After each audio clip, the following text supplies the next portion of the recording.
Welcome back, friends, to our exploration of how rain can transform emotions, how it can free us to live from our more full wisdom and awake heart.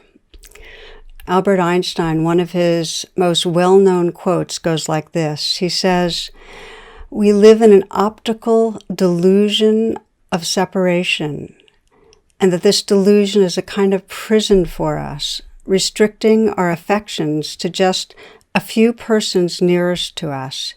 He says, "Our task must be to free ourselves from this prison by widening our circles of compassion to embrace all living creatures and the whole of nature in its beauty." This all-embracing compassion, it's what I describe in my recent book as radical compassion, is really the heart of the spiritual path. And it's the medicine our world most needs. And while compassion is natural, it's a natural, already present expression of our true nature, it blossoms when we train ourselves, when we practice. So this is the essential gift of rain, that we can actually practice in a way that awakens compassion. And in today's session, we'll look at how we widen the circles of compassion. And I'd like to start with a story I love about a longtime prisoner at San Quentin prison in the United States. And he was a meditator. His name was Jarvis Masters, and he was in the exercise yard when a seagull landed in a puddle, and he saw a big young inmate pick up a stone to throw it at it. And the unspoken rule in the yard was to mind your own business, because even the smallest incident could turn violent. But Jarvis immediately raised his arm to stop the man from throwing the stone. And outraged, the guy shouted at him, "What are you doing?" And everybody was watching. They're expecting a fight. But Jarvis just responded in this way. He said, "That bird's got my wings." And the young man muttered and shook his head, but somehow the tension was dissipated. And for days afterwards, inmates were coming up to Jarvis to ask, "Well, what do you mean by that, Jarvis? That bird's got my wings." But you know, something in us really understands what Jarvis meant. That whenever we pay attention, close attention to another life, whether it's a person or a dog or a plant, that becomes part of us. It starts mattering to us, that life. We share the same wings, the same longing to live fully and freely. Yet it's important to look at how when our limbic brain, our survival brain's activated, then we get cut off from this capacity to pay attention and to feel care. And we can see how this happens in two different domains that I want to walk through with you. One domain, and they're both stress, is the stress that arises when we're around those who are different from us in race or political views or class or even a different species. We have deep conditioning to feel fear, to feel maybe dislike or disinterest when others are not part of our familiar cocoon of humans. And there's a lot of research that shows how that happens, because it's deep in our evolutionary conditioning. For millions of years, humans lived in small groups, and we were able to feel compassion and love for those in our group, but aversion and fear to those outside our group. And this was because there were limited resources. We needed to fight to survive. It was only 10 to 20,000 years ago that we had a profound spurt in our brain development, and it correlated with the capacity to extend affection beyond our kin group. So this is the all-important move from I to we, realizing our belonging to the collective whole, to a web of living beings. And this is hugely relevant in our trajectory for our survival and flourishing, because we can't evolve in a healthy way unless we collaborate and address our shared global concerns. The viral pandemic, genocides, climate change, economic injustice, and poverty. But as we know, when individuals and societies get caught in stress and fear, our most primitive conditioning takes over, and that leads to violence. We attack and oppress those of difference. Okay, so this is one of the ways that compassion gets shut down, our reactivity to people of difference, to those of difference. The second domain where compassion is cut off is when our daily stress activates the limbic system. Let's say you're rushing to meet a deadline, or you're anxious about finances, or feeling sick, or fearful of rejection, or angry at another's behavior. In those moments, there's a natural tendency to become self-focused and defended and cut off. There's a Buddhist cartoon I saw with a man at a bar, and he's saying, "I know I'm nothing, but I'm all that I can think about." And that's how it is when we're stressed.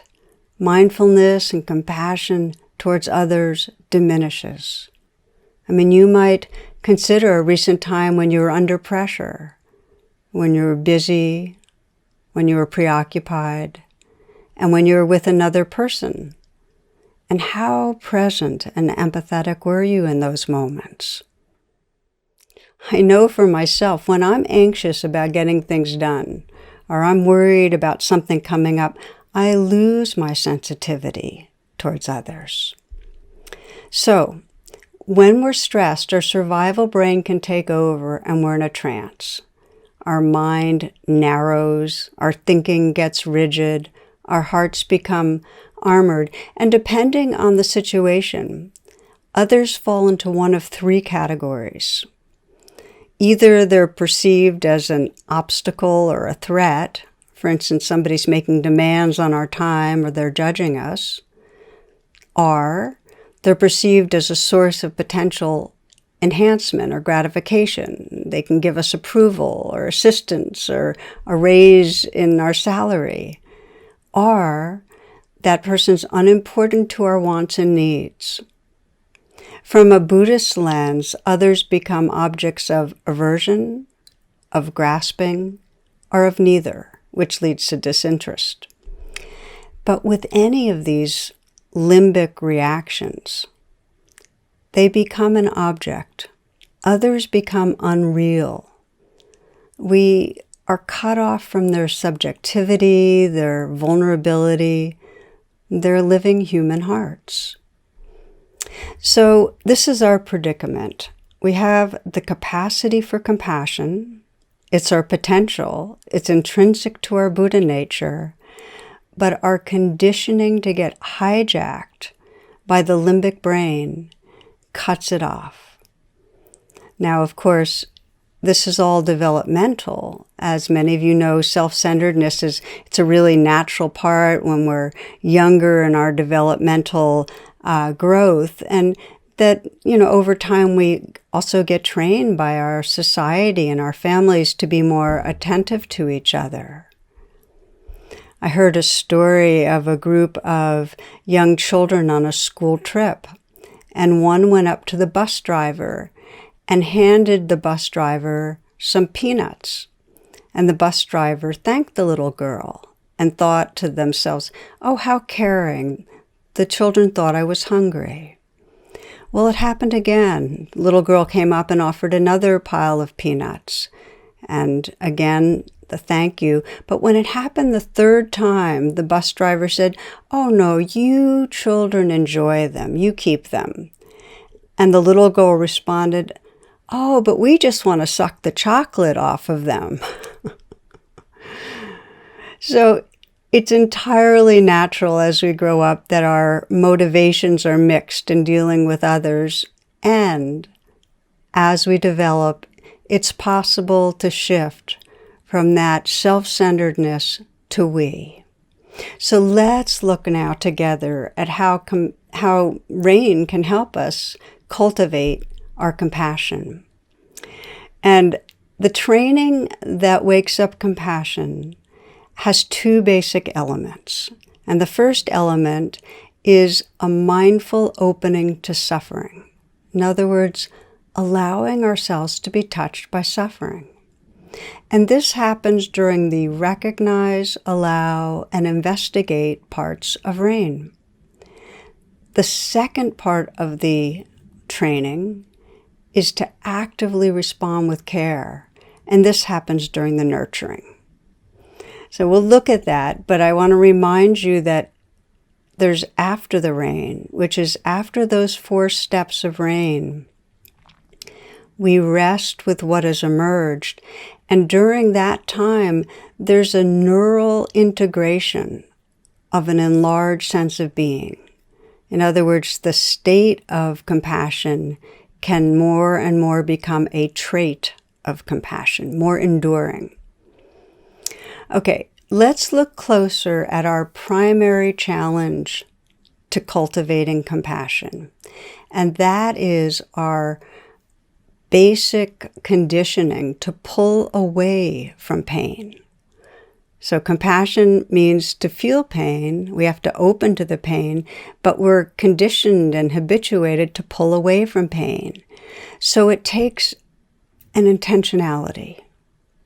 It takes a real courageous willingness to practice leaning in towards what we avoid. Said more simply, we need to learn to feel feelings. I heard a story about a civil rights activist and theologian. Her name's Ruby Sales.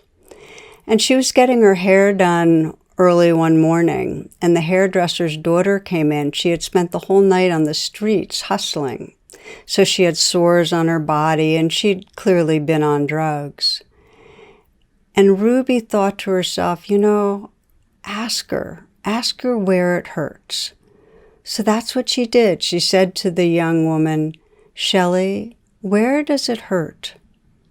And just that simple question opened up Shelley to sharing things she had never even shared with her own mother about having been incested, how all the things that happened to her as a child. She shared the source of her pain. And for Ruby, she realized in that moment that she needed a larger, more compassionate way to do her work, and that it came down to being able to lean in to where the pain was and ask the question, where does it hurt?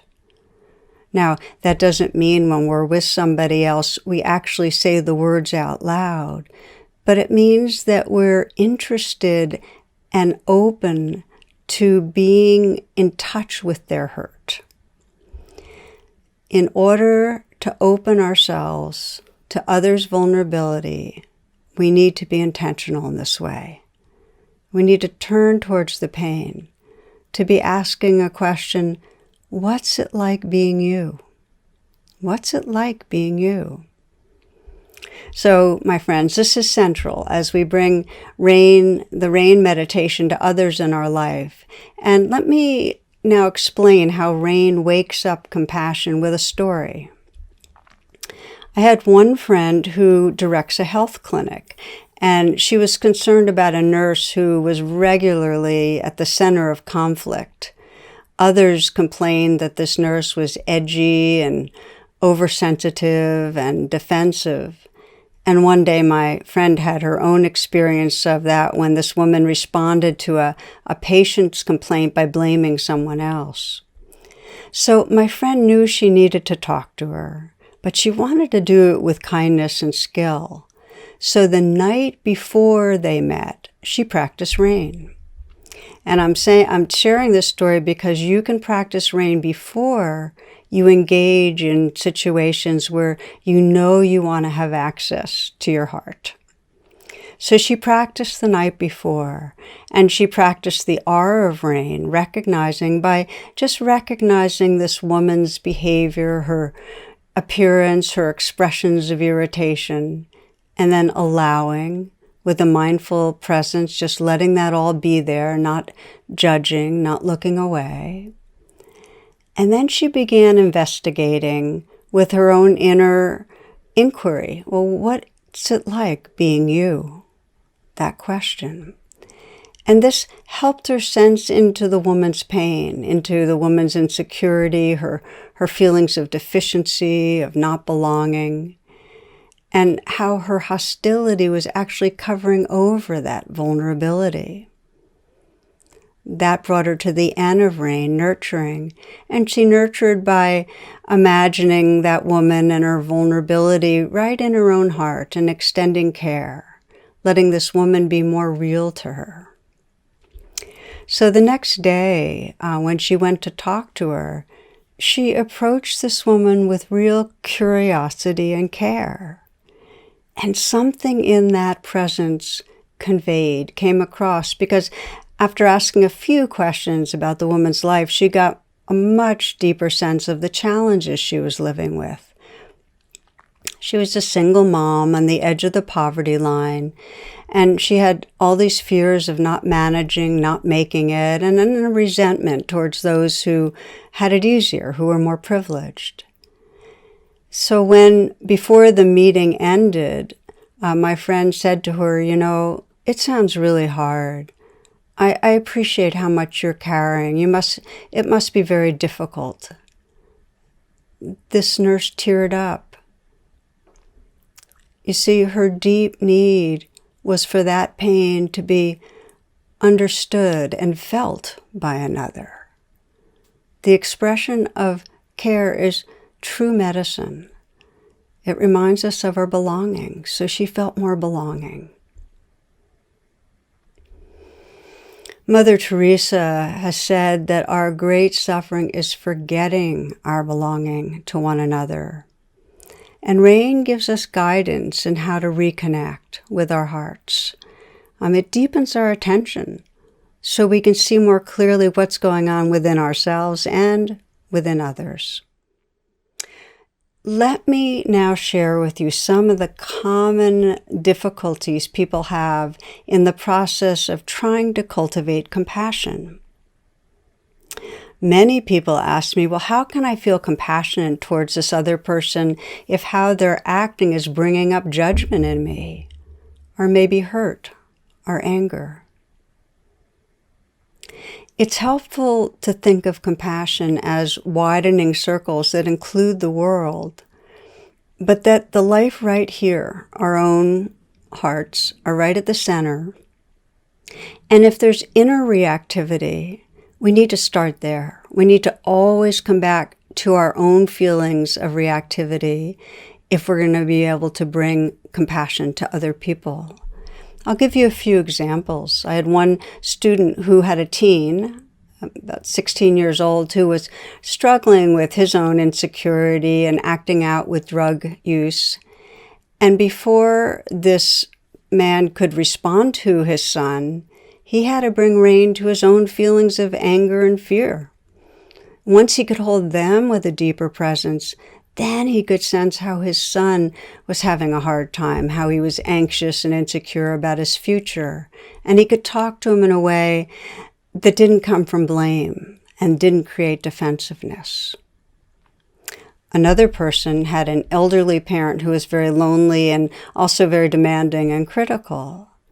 And before she could relate with compassion to her mom, she had to bring compassion to her own feelings of guilt and irritation. Another example, a woman's partner was laid off from work during the pandemic, and her partner was really angry and upset and short-tempered with everyone. And so for this woman to be compassionate towards her partner, first she had to bring compassion to her own feelings of anxiety and anger while being around her partner. So again, consider compassion as widening circles, and we have to include ourselves at the center over and over again. Otherwise, our compassion will be abstract. It won't be embodied, and it won't have power. It'll be mental. Okay, another challenge. People often bring this up. They tell me, Tara, my problem is not cutting off from others' feelings. I'm very sensitive. I'm very thin-skinned. In fact, I get overwhelmed by everybody else's pain. So just to say that the tendency toward overwhelm means that, in fact, we are very empathetic, but we need more time connecting with mindfulness. You see, there's a lot of research now about empathy and compassion and the difference. And this is something that's really valuable to understand. Empathy means you're feeling another person's feelings, and it's a really necessary capacity. It activates the limbic system. In other words, it feels painful. If we add mindfulness to it, empathy plus mindfulness equals compassion. Empathy plus mindfulness equals compassion. What happens then? Once we bring in some mindfulness, it activates the frontal cortex and it feels good. So we don't burn out. The difference between empathy and compassion is that compassion means that we're perceiving another's feelings from a more spacious, clear, and integrated state of mind. You might think of the difference between taking dye, let's say a purple dye, and putting it in a sink filled with water, and it would turn purple. But if you put that same dye in a lake, it won't turn colors in the same way. The lake's clarity won't get lost. So back to the question, when people are sensitive, if you happen to be a very sensitive person and you're empathetic but you're easily overwhelmed, what's needed is more emphasis on connecting to the lake, a more open, spacious attention. And this mindfulness enables you to have a tender yet non-reactive presence. It gives space for suffering. Otherwise, the suffering of our world will be too much. Okay, one more challenge I'll mention, and that's this, that for compassion to be alive, for it to not be abstract and mental, but to be alive, we have to feel in our body, in our heart, touched. We need to feel moved by another's pain. And yet, we're often dissociated, and it's hard to feel feelings. I've had so many people tell me how difficult it is to actually feel feelings. So I want to recommend, as an ongoing part of your practice, if it's hard for you to feel feelings, is to practice the mindful body scan. And if you go to my website, I've got many meditations, free meditations with the mindful body scan. And it really will support you in your compassion practice, getting more in your body. And then during the compassion practice itself, which we'll be doing, a helpful way to support your attention is wherever you feel the vulnerability in your body, put your hand there and just let your touch accompany it, and also breathe with it. Feel your breath coming in and out of that place. The breath can be a powerful support, both to help you get more in touch with your body, but also to help you get more connected to that lake, that bigger space of awareness. And the way it can support you is as you breathe in right into the body and where you're feeling vulnerability. And as you breathe out, let all of that vulnerability go out with the out-breath and be held in that great sky of awareness, the more spacious presence. This is a common way that compassion practice is taught in the Tibetan tradition. It's called Tonglen. And when we practice, you'll see how it can serve you during the investigation part of rain. Now, we started with a story.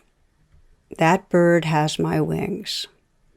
And we've been exploring how we can awaken connectedness with each other and all living beings, how we can deepen our attention with mindfulness open to the suffering and feel that nurturing and that care.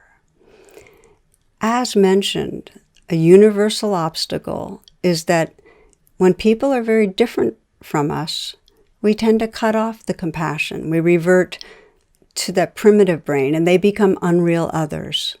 And their vulnerability and their basic goodness get obscured. I want to share with you a story that taught me a lot about this. A minister describes a family trip. They were traveling on Christmas Day, her husband, 2 children, and they decided to stop at a restaurant. It was nearly empty. She sat her youngest son, or 1-year-old Eric, in a high chair, and suddenly she heard him squeal with glee. "Hi there." 2 words he thought were one. "Hi there." His face was alive with excitement. And she writes this. She says, "I saw the source of his merriment, and my eyes could not take it in at once. A tattered rag of a coat, baggy pants, both they and the zipper at half-mast over a spindly body, gums as bare as Eric's, hair uncombed, unwashed, and his hands were waving in the air, flapping about. 'Hi there, baby. Hi there, big boy. I see you, Buster.' My husband and I exchanged a look that was a cross between 'what do we do?' and 'poor devil.'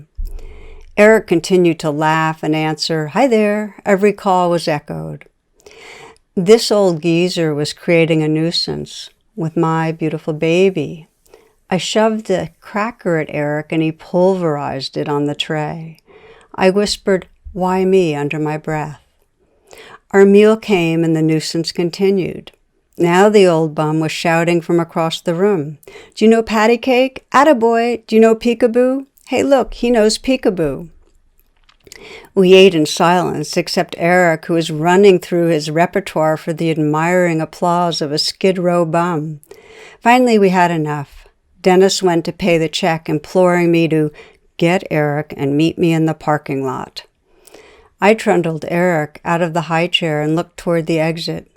The old man sat poised and waiting, his chair directly between me and the door. Lord, just let me out of here before he speaks to me or Eric. I headed towards the door. It soon became apparent that both the Lord and Eric had other plans.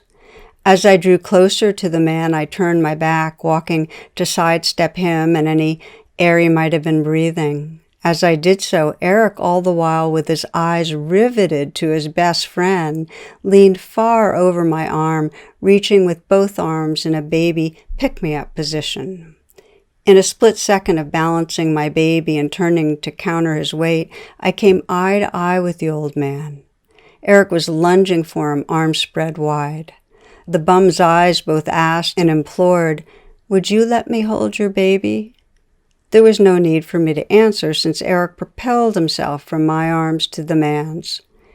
Suddenly, a very old man and a very young baby were involved in a love relationship. Eric laid his tiny head upon the man's ragged shoulder. The man's eyes closed, and I saw tears hover beneath his lashes. His aged hands, full of grime and pain and hard labor, gently, so gently, cradled my baby's bottom and stroked his back. I stood awestruck. The old man rocked and cradled Eric in his arms for a moment, and then his eyes opened and set squarely on mine. He said in a firm, commanding voice, "You take care of this baby." Somehow I managed, "I will," from a throat that contained a stone. He pried Eric from his chest, unwillingly, longingly, as though he was in pain. I held my arms open to receive my baby, and again the gentleman addressed me. "God bless you, ma'am. You've given me my Christmas gift." I said nothing more than a muttered thanks. With Eric back in my arms, I ran for the car. Dennis wondered why I was crying and holding Eric so tightly, and why I was saying, my God, forgive me."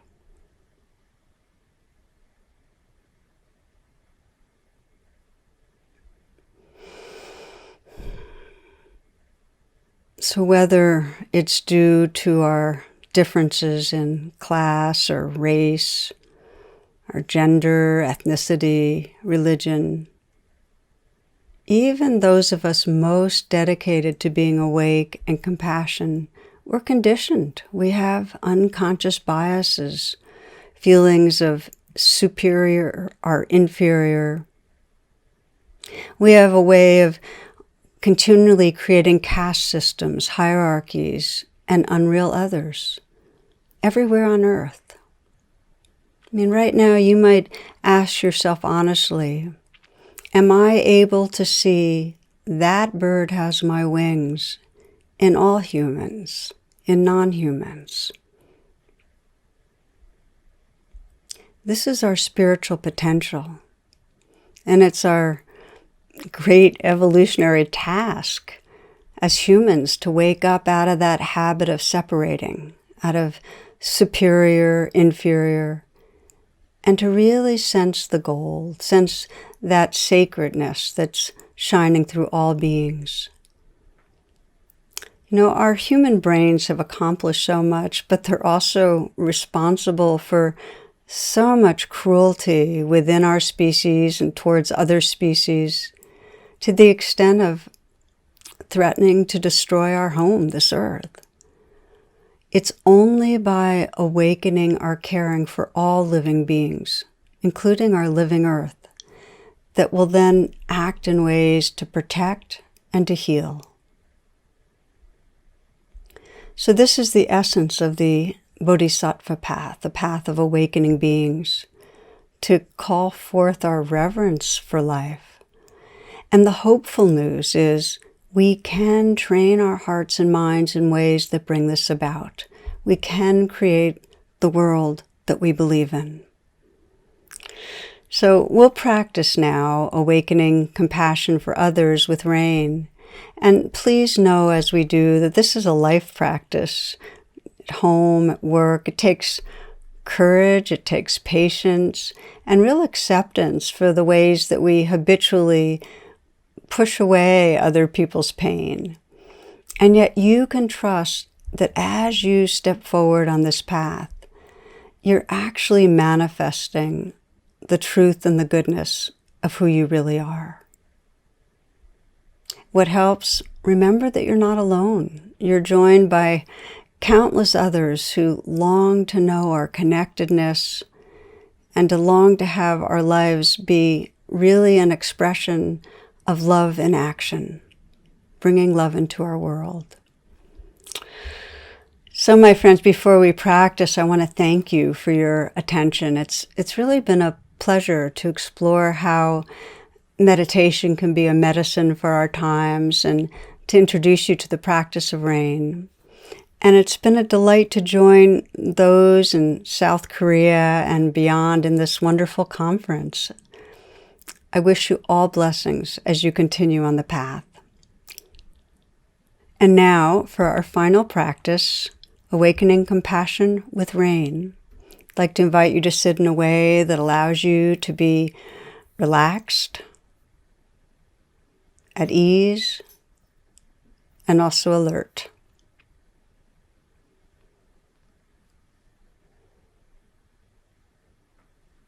You might close your eyes and let go of any habitual tension that you notice. Perhaps relaxing your face, letting there be a slight smile at the lips.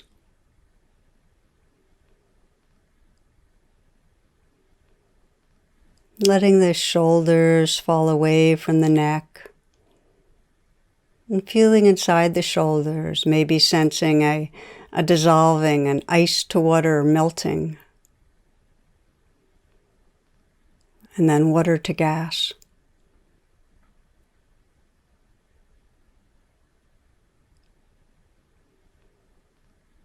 Softening your hands, letting them rest in an easy, effortless way. Letting the chest be open, and the belly loose, relaxed. Allowing your whole body and mind to settle.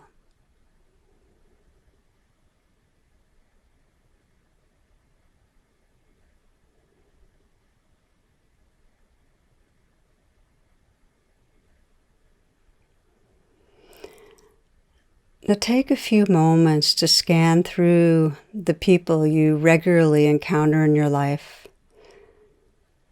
and choose someone you know who's having a difficult time. It might be someone who's struggling with issues at home or at work, with loneliness, anxiety, or depression,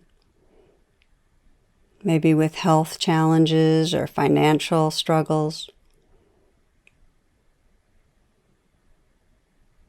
or perhaps the suffering and trauma that come with belonging to a non-dominant group in our society.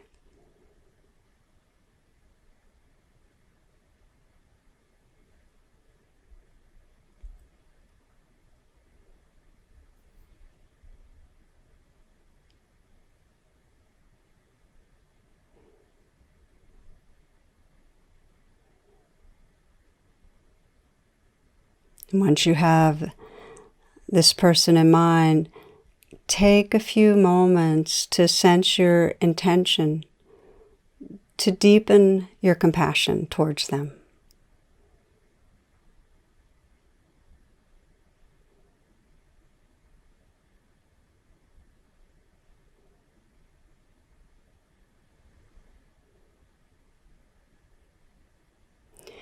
Now begin by honestly looking at how you typically relate to them in their difficulty. You might notice if you have any negative reaction to them. Perhaps something like believing, well, they should be different, or it's their fault, or this is too much for me to handle. Maybe you feel powerless to help or afraid of being overwhelmed. If you sense any reactivity inside you, first begin by bringing self-compassion and forgiveness to your own experience. You might put your hand on your heart and feel what's going on inside you.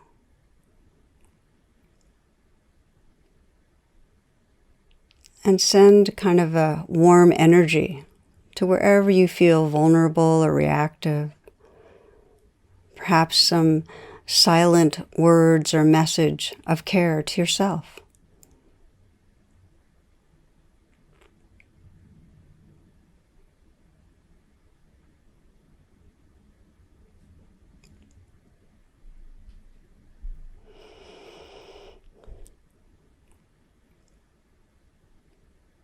And now with rain, we'll bring attention to this person. The R, or recognize, means becoming aware of whatever is most predominant about this person that lets you know they're having a hard time. Perhaps you're recalling the look on their face, how they talk to you or interact with others, words they've sent you in an email or communication otherwise. Whatever reminds you of them in difficulty. And as you do, try to get an image of them having a hard time.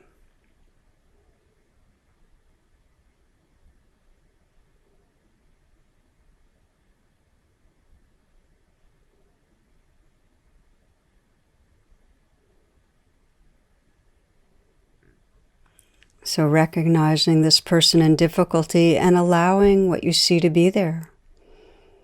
Letting your sense of this person, how they're feeling, how they're expressing themselves, just be right here as it is, without adding anything or trying to fix anything.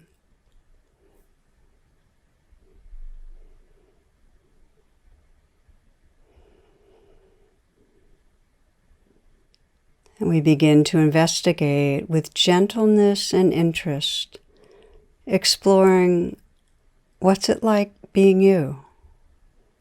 Where does it hurt?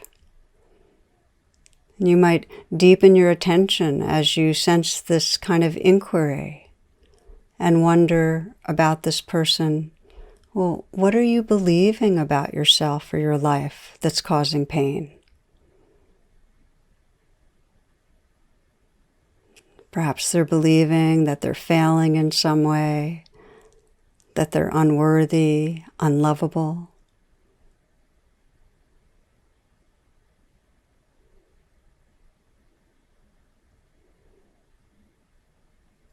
You might continue to investigate, sensing, well, what are the fears, the shame, the disappointments or hurts that you're carrying? Try to feel into the other person. What's the painful emotions they're living with?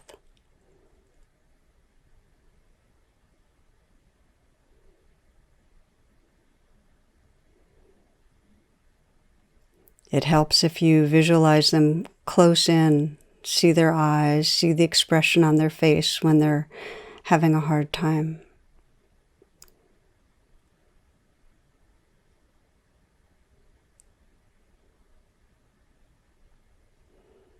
What's the suffering you may be feeling related to your group identity, your race, sexual orientation, gender identity, class?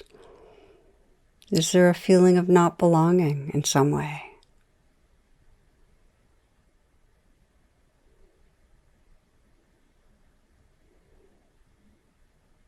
And in a deep way, the inquiry is, what does it feel like emotionally to be you?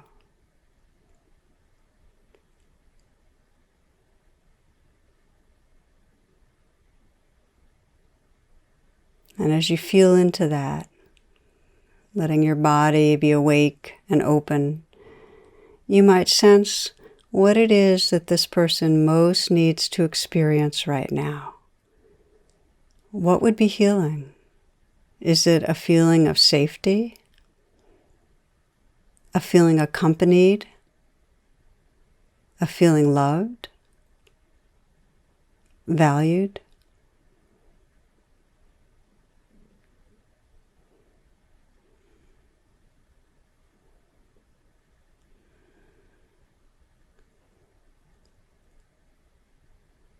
Feeling what they need, feeling what it's like to be them, and if it helps to deepen your presence with them, to feel the breath, you might put your hand wherever you feel vulnerability, and breathe in and imagine and feel and connect with their vulnerability, with what they feel, with the in-breath.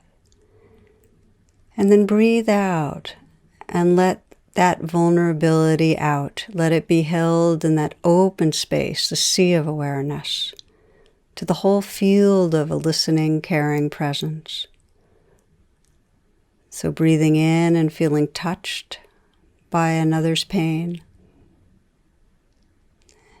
And breathing out and sensing that pain being held in the vastness of caring presence. The sea of awareness.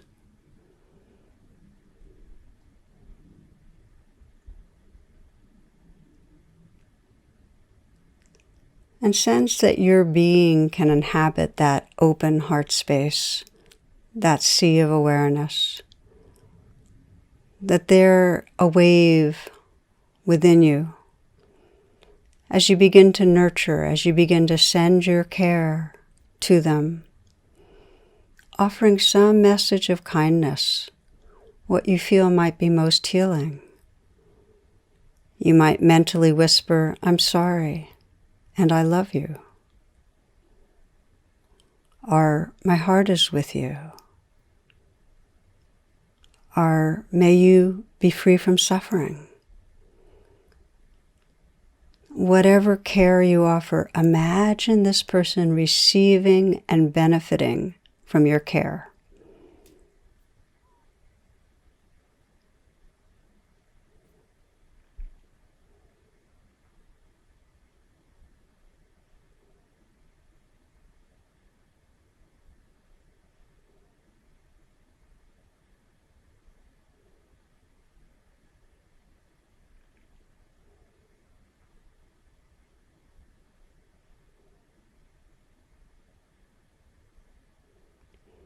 Offering care energetically and with words, and imagining them receiving that loving presence and benefiting.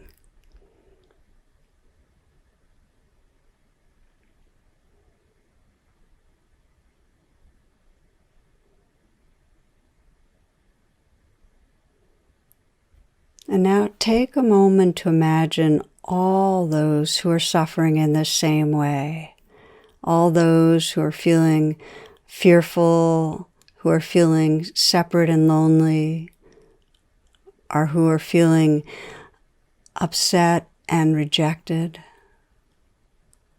who are feeling like failures. Imagine all who are suffering in the way of this person you've been meditating on.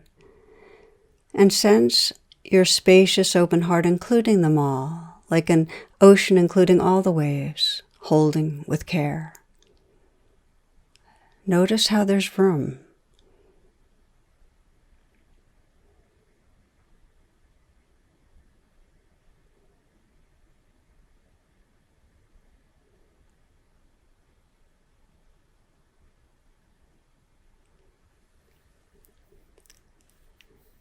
In After the Rain, now we let go of all ideas of others and simply notice the qualities of heart and presence that are right here. Notice if there's a sense of openness, tenderness, compassion, a wakeful heart. With whatever you find, just let go and be that tender presence.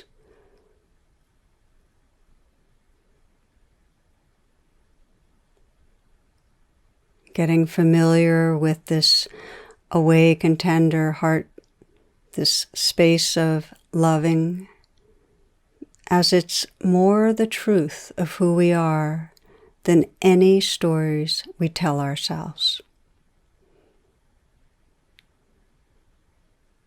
It's home.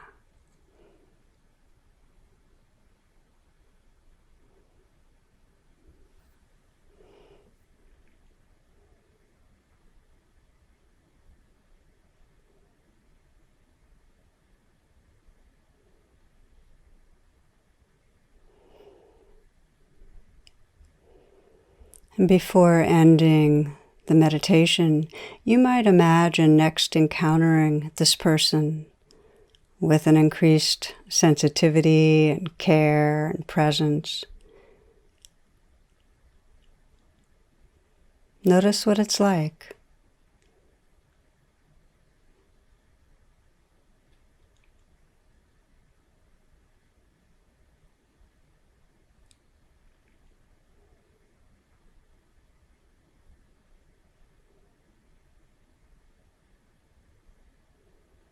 And as you're ready, you might take a few full breaths and then open your eyes.